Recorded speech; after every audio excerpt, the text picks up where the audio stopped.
Hoje quero falar sobre o caminho para o milagre.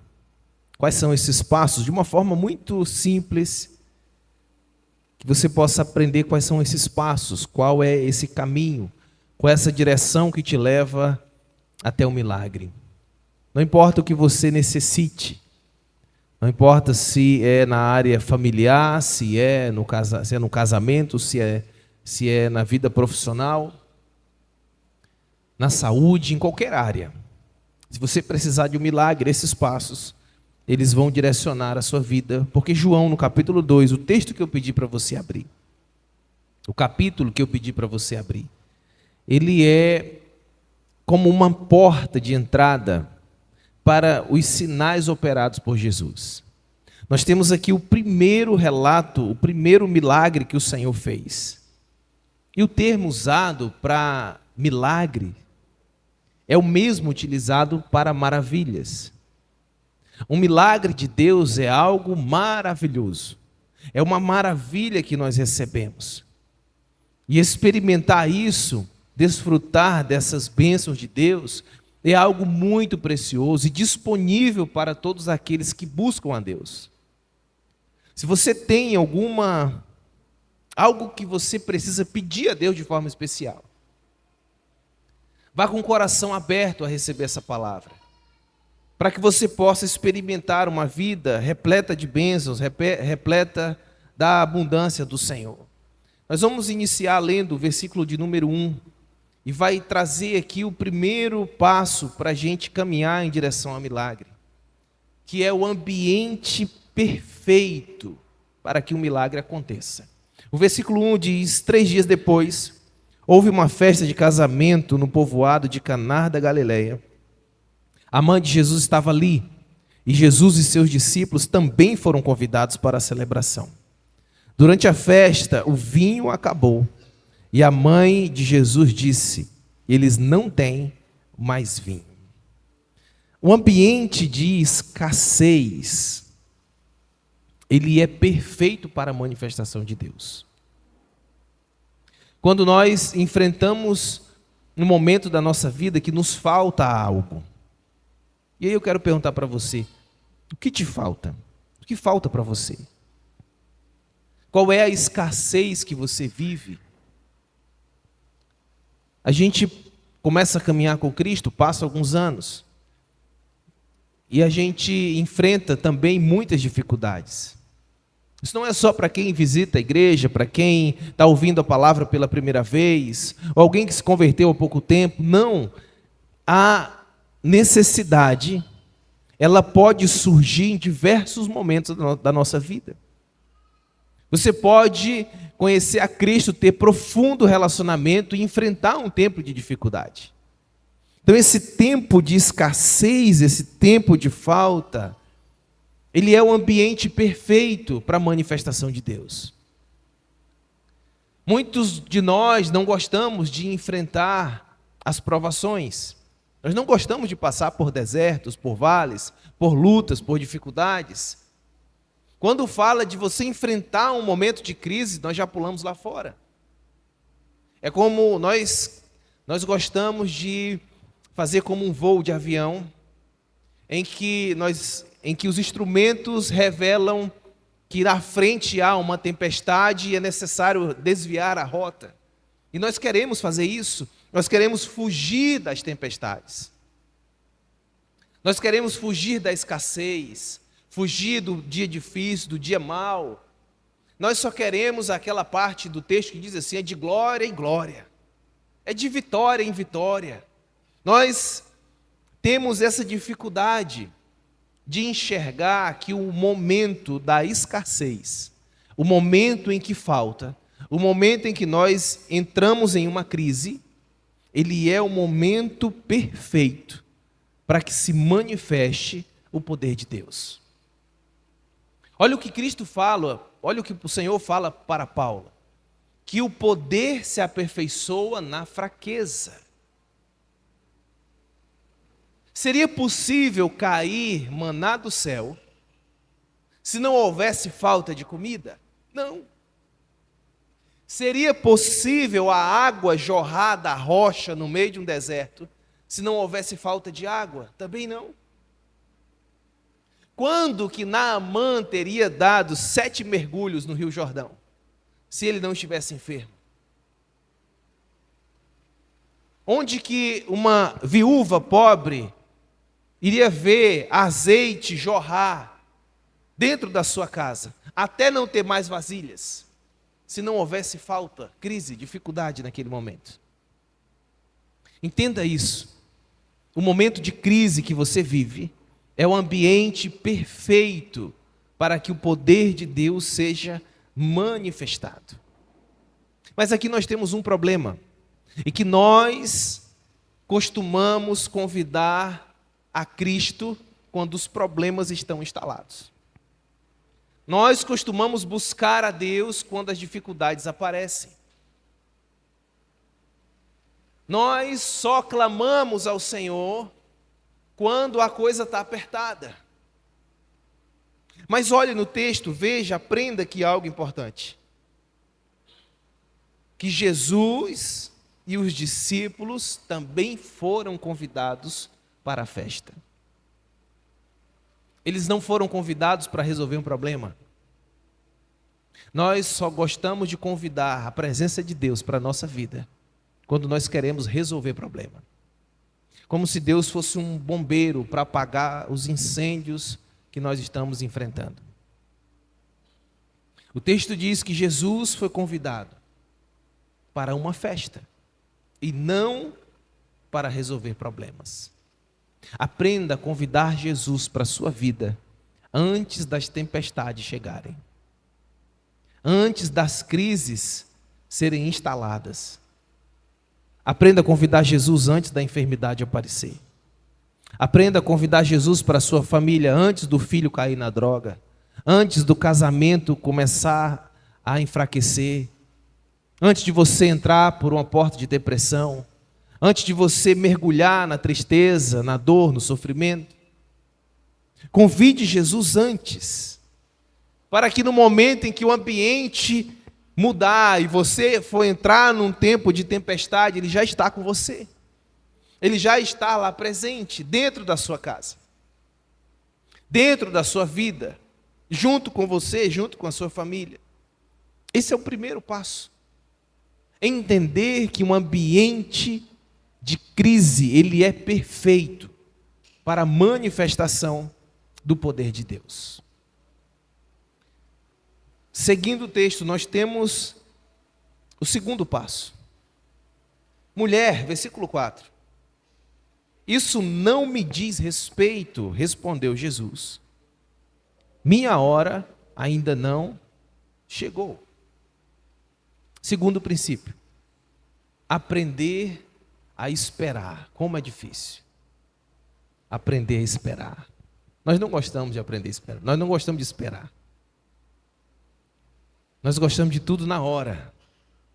Talvez seja uma surpresa para você, mas eu corto o meu cabelo ainda, né? Ainda tem algum pouquinho de cabelo para cortar. E eu mesmo corto o meu cabelo. E corto o meu cabelo por um motivo muito simples. Eu não gosto de esperar. Eu fico pensando, meu Deus, eu vou sentar numa cadeira, numa barbearia, passar meia hora, 40 minutos esperando para cortar isso aqui. Eu mesmo corto. Aí ganhei uma maquinazinha de cortar cabelo. A minha esposa e meu filho compraram para mim. E aí eu mesmo corto. Às vezes ficam as falhas, ficam os negócios. Esqueço os pedaços. Porque eu não gosto de esperar. E nós não suportamos esperar. Você compra algo pela internet, todo dia você vai lá no localizador, ver se já chegou, já saiu, já passou de uma cidade para outra, onde que está, quando que vem. Quando você recebe a notificação no celular, saiu para a entrega, você fica louco, aguardando, querendo que chegue logo. Porque nós temos dificuldades para esperar. Mas esperar é algo que nós precisamos aprender. Salomão diz que há um tempo certo, determinado para todas as coisas. Tem tempo que é tempo de rir, de se alegrar, e tem tempo que é tempo de chorar. Tem tempo que é tempo de abraçar e outro tempo é de afastar. Há um tempo que você tem que juntar as coisas, mas há um outro tempo que você tem que espalhar as coisas. Saber que a nossa vida, ela é como um ciclo de estações. Quem gosta de frio aí? Gosta de frio. Está pertinho do frio. Quem gosta de calor? Tem gente que gosta de calor. É um milagre, mas tem gente que gosta de calor. Gente que não gosta de frio. Alguns gostam de sol, outros gostam de chuva. Tem período no ano que chove mais, tem período no ano que chove menos. Outro tempo faz mais frio, outro tempo faz mais calor. São as estações.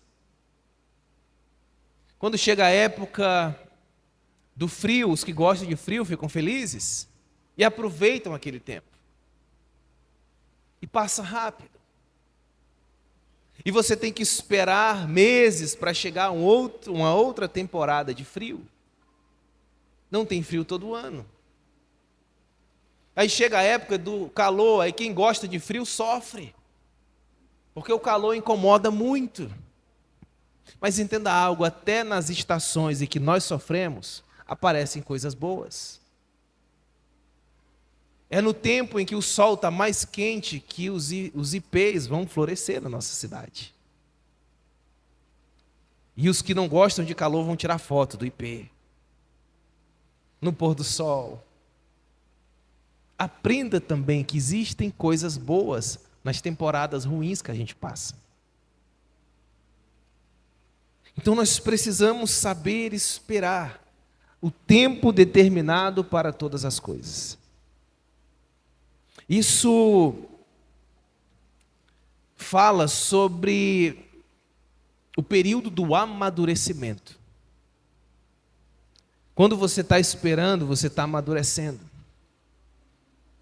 Quando você está esperando, Deus está trabalhando na sua vida. É um processo que você passa de amadurecimento. O salmista vai dizer assim, eu esperei com paciência no Senhor. Esperei pacientemente no Senhor. Ele se inclinou para mim e ouviu o meu clamor. Davi está dizendo assim, eu clamei todos os dias, até o dia em que o Senhor se inclinou para mim, e Ele ouviu a minha oração. Nós precisamos entender bem esse texto aqui. Esperar com paciência não é esquecer, não é deixar para lá. Quem sabe o dia que chegar, quando acontecer, está tudo bem. Esperar com paciência é esperar sem perder a fé. É essa capacidade de esperar sem duvidar. Esperar sem enfraquecer. Esperar sem desistir. É você esperar com paciência. Eu esperei com paciência. Por que você esperou com paciência? Porque eu conheço o meu Deus. Por que Davi esperou com paciência? Porque ele conhecia Deus. Pedro vai dizer que o Senhor, Ele é paciente, tem longanimidade, esperando que a gente se converta. Ele está esperando porque Ele sabe que alguns filhos vão responder a sua mensagem, serão salvos. Quando você conhece a Deus, quando você conhece a palavra de Deus, você aprende a esperar com paciência. Você aprende a esperar no Senhor. Por exemplo, às vezes há uma crise na família. E aí a primeira coisa que o casal propõe, que não deveria ser a última, essa opção não deveria nem existir, que é o divórcio. Eles já querem divorciar, já querem separar. Quantas vezes nós já não atendemos pessoas que chegam até nós e dizem assim, olha, acabou o meu casamento, vou separar, vou largar essa pessoa, eu vou deixar. porque está acontecendo isso, isso e isso. E ouve, a gente aconselha, e a pessoa recebe o conselho, desiste ali momentaneamente daquela decisão, passa um tempo, passa um período, as coisas mudam.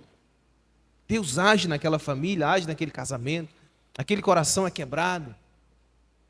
E aí um tempo depois, a mesma pessoa que veio querendo divorciar, ela chega assim, olha, que bom que eu esperei, e eu não tomei essa decisão, porque hoje eu posso ver meu casamento restaurado. É esperar sem perder a fé de que Deus vai abençoar, que Deus vai fazer algo. É você ter essa capacidade de crer na palavra de Deus, de entender quem prometeu algo a você, aquele que disse algo na palavra, aquele que escreveu, aquele que determinou, e você conhece esse Deus. Eu estou esperando, por quê? Porque Deus falou. Deus disse, Deus prometeu, e se Ele prometeu, Ele é fiel e Ele vai cumprir a sua palavra. Porque Deus é fiel à sua palavra. Se Ele promete, se tem algo na palavra de Deus, não estou falando de algo que alguém disse para você, tá? Algo que tem na palavra de Deus. Se tem algo na palavra de Deus, é promessa que você tomou para a sua vida, tenha certeza que Deus é fiel para cumprir. Porque é terrível não saber esperar, porque isso pode nos direcionar a lugares errados. Você não sabe esperar, você não tem paciência de parar um pouco, colocar as coisas no lugar, buscar a Deus, perguntar ao Senhor, pedir o direcionamento, pedir confirmação. Teve um tempo em que uma jovem, não tão jovem, né, mas uma jovem já madura, nos pediu conselho sobre casamento. E o nosso conselho era diferente daquilo que ela queria. E aí você já sabe, né? Eu estou querendo, mas eu quero ouvir que a pessoa confirme o que eu estou querendo. Se vem qualquer palavra contrária, aí eu já não escuto mais. Isso já tem bastante tempo, isso foi, acho que no início do ministério, mais ou menos. Eu vou casar porque vou dizer, rapaz, espera um pouquinho. Você não conhece a pessoa. Você não sabe como ela é. Então é bom ser prudente. Espera um pouco. Dá mais um prazo. Um dia vem só a notícia, vou casar tal dia. Pronto, casou. Passou grande tribulação. Grande tribulação. E o casamento não prosperou. Por não saber esperar pacientemente no Senhor. Hoje a minha esposa, ela disse a mim assim, que ela não teria namorado comigo no tempo que ela namorou. Né, amor? Mesmo eu sendo bonito, sim. Não é? Mesmo ela morta de apaixonada por mim. Porque eu tinha convertido há 1 ano e pouco. Tinha convertido há pouco tempo. 1 ano e pouquinho convertido, e eu poderia muito bem desviar da fé. Igual muitas pessoas fazem. Ele disse, não, eu teria esperado um pouco mais. Ela não ia perder esse bom partido aqui, não. Ela ia só esperar um pouquinho mais, né, amor? Você está entendendo? Aprenda a esperar, gente. Aprenda pacientemente no Senhor. Porque Ele vai ouvir a sua oração. Se você não perder a fé, não tirar os olhos do Senhor, você não vai ficar sem resposta. Versículo 5. Sua mãe, porém, disse aos empregados, façam tudo o que ele mandar. E aqui o terceiro passo, que é aprender a obedecer tudo. Não se entregue a Deus em partes. Seja pleno. Obedecer não é uma tarefa fácil. Obedecer é difícil. Obedecer é algo que vai contra, muitas vezes, a nossa vontade. A maioria das vezes, nós temos que obedecer a algo que é contra a nossa vontade. Eu ando com cinto de segurança, mas não gosto de andar com cinto de segurança. Mas tem que andar. Aí coloca o cinto. É ruim, eu não gosto, mas tem que obedecer. Tem que fazer, pode passar, não pode passar sinal vermelho, não passa. Não pode estacionar nesse lugar, não estaciona. Na vaga do cadeirante, na vaga do idoso, na vaga lá do... Agora tem umas vagas para grávida, né? Vaga de grávida. Tem vaga para um monte de coisa. Você tem que botar lá longe. Mas faça, tem que obedecer. Você dirige, tem que ser assim. Você tem que fazer tudo certo. Muitas vezes é ruim, mas faça. Porque obedecer em tudo agrada a Deus. Deus se agrada da obediência. Não só em partes, não, só obedeço partes, não tudo não, só o que eu quero. Muitas vezes, a Marisete falando da oferta, tem muitas vezes que a gente está apertado, que não dá, ali está,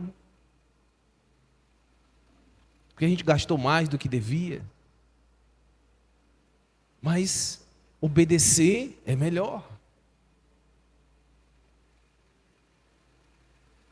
Dentro da família, tem coisas às vezes que você não quer fazer, mas obedecer é melhor.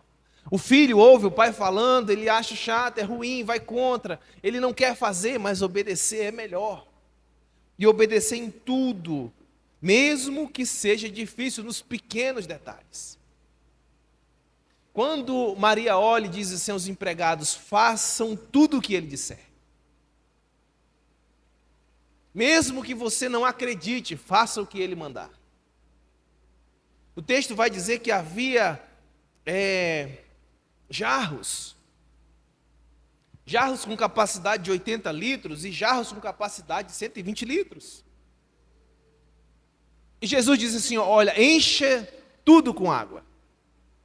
Encha até esses potes assim, enche até ficar transbordando ali na beirinha. Alguém poderia pegar e colocar só na metade? Outra diz assim, não, é difícil carregar, vou botar só 20 litros. Para que tudo isso? Já está no final da festa, para que encher isso tudo de água? O que ele vai fazer com isso? Ninguém nunca tinha transformado água em vinho. Eles não tinham ideia do que Deus ia fazer. E muitas vezes a nossa obediência, ela é um pouco que no escuro. E a gente vai dar um passo de cada vez, sem saber o que vai acontecer lá na frente, mas confiando que se eu obedecer à voz de Deus, eu vou experimentar maravilhas na minha vida. Deus diz para Abraão, vem cá, sai da tua terra, no meio dos teus parentes, e vai para onde eu te mostrarei. Deus mostrou? Não. Deus disse para onde ele ia? Não. Mas vai. Obedece, sem saber muitas vezes o que vai ter pela frente. Obedece a palavra de Deus. Jesus chega perto de Pedro, olha para ele e diz assim, eu farei você pescador de homens. Você pescou peixe a vida inteira, hoje eu vou te fazer pescador de homens. Pedro já tinha pescado algum homem? Jogou os pescadores aí, tarrafa, jogou a tarrafa no mar, puxou e veio 2 homens, 3 meninos, 5 mulheres. Nunca. Quando ele ouve um homem comum na beira da praia, olhando para ele, dizendo assim, eu farei de você pescador de gente. O texto diz que ele largou imediatamente as redes, deixou o seu barco e seguiu a Jesus. Obedecer a palavra de Deus é você não saber o que tem na frente, mas saber que são maravilhas.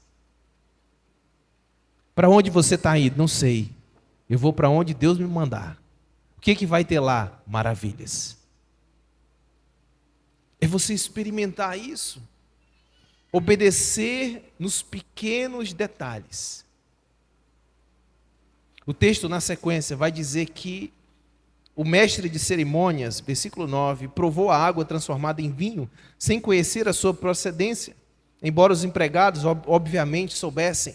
Então chamou o noivo, o anfitrião, sempre serve o melhor vinho primeiro, disse ele. Depois, quando todos já beberam bastante, serve o vinho de menor qualidade. Você, porém, guardou o melhor vinho até agora. Sabe quando a gente experimenta o melhor de Deus na nossa vida? Quando a gente obedece em tudo. Agora, as pessoas têm uma vida de desobediência. Não obedecem nada à palavra de Deus. Vive com o pé no pecado. Se rebela contra Deus. Não quer saber do Senhor. Aí vem com a vida toda detonada. Aí tem coragem de chegar para a gente e dizer assim: ora por mim, para que a minha vida mude nessas coisas. Às vezes a gente ora. A gente ora. Mas se não houver mudança de vida, se não houver obediência a Deus, nada vai mudar na vida da pessoa. Nada. Nada vai mudar. Deus, Ele quer que você obedeça em tudo e não em partes. Você tem que começar a pedir ao Espírito Santo: Espírito Santo, me ajuda a obedecer em tudo. Senhor, me ajuda a obedecer. Me ajuda a obedecer dentro da minha família, a tua palavra dentro da minha família. Me ajuda a obedecer a tua palavra no meu trabalho. Me ajuda a obedecer a tua palavra dentro da igreja. Me ajuda a obedecer a tua palavra no meio da rua, onde eu estiver. Me ajuda a obedecer, porque eu quero experimentar maravilhas. Entenda algo para a gente terminar. Mesmo diante de dificuldades que você tenha, mesmo diante de provações que você enfrente, jamais deixe Jesus fora da sua vida. Jamais. Jamais se esqueça do Senhor. Jamais esqueça de convidar Ele para perto de você. Jamais permita que a sua caminhada de vida seja longe da presença de Deus. Jamais tome a decisão de caminhar sozinho. E mesmo que você esteja nesse ambiente desfavorável, em que sua fé vai ser provada, permaneça fiel. Permaneça obediente, porque você vai colher do fruto da sua obediência. Você vai ver o fruto na sua vida.